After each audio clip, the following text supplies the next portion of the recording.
ոնց որ շատ եք դուք խոսում, էլի։ Սա վերածվում է բարդակի։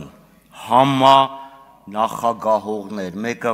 նախագահում է արտահերթ ելույթի իրավունք ունենում, հետո գնում է երրորդն է նախագահում, երկրորդն է նախագահում էլի արտահերթ ելույթի իրավունք անում։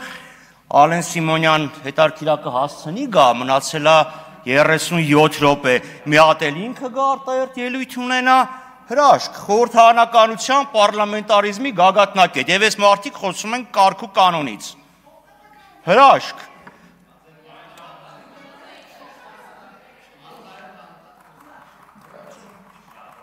Ես սպասում եմ, երբ կմիջամտեք, երբ լռության կկանչեք։ Տեսա։ Ուրեմն ինչա հա իդեպ քլը չէ ոնց է, պարոն Ռուբինյան։ Լավ է, չէ, հա, լավ է Ալեն Սիմոնյանը չկա, իր այդ դափնիները պրճոկում նստում եք ձեր բուրշի մեջ, ցույց տալով թե էլ ով ավելի կարող է այս ամբիոնը եւ այս երկու լուսափողներն օգտագործել ՔՊ-ական ժողովի վերածելու ազգային ժողովը, բայց սա տենց չի, սա ազգային ժողով է։ Եվ նախագահողները կոչված են նախագահելու եւ կարգը պահպանելու, այլ ոչ թե իրանց կուսակցության նարատիվներն առաջ տանելու եւ ցինիզմով մրցելու ստեղ։ Ասում եմ, տեսեք, դուք ստեղ ելույթի իրավունք ունեք։ Հա հետո կարող է վաղնել ասեք, գիտեք, թույլ ենք տալի նստել եւ ընդհանրապես իրավունք ունեք ապրելու։ Սա բացայտ սպառնալիք է։ Ասում են, այն ժամանակ մեր լավ, ինչևէ Զելյայնակիցներ,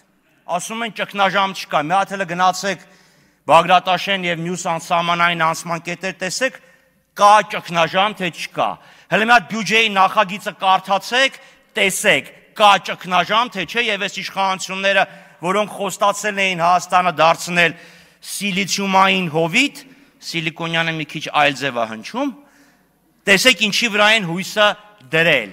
Հələ մի հատ տեսեք Ադրբեջանի եւ Հայաստանը վերջը հասկացան, միջանցք կա թե չկա եւ ինչ են թուրքերն արհամարում եւ էլի միջանցքն անում։ Եվ այս պայմաններում իշխանություններին պետք է շոու սարքել։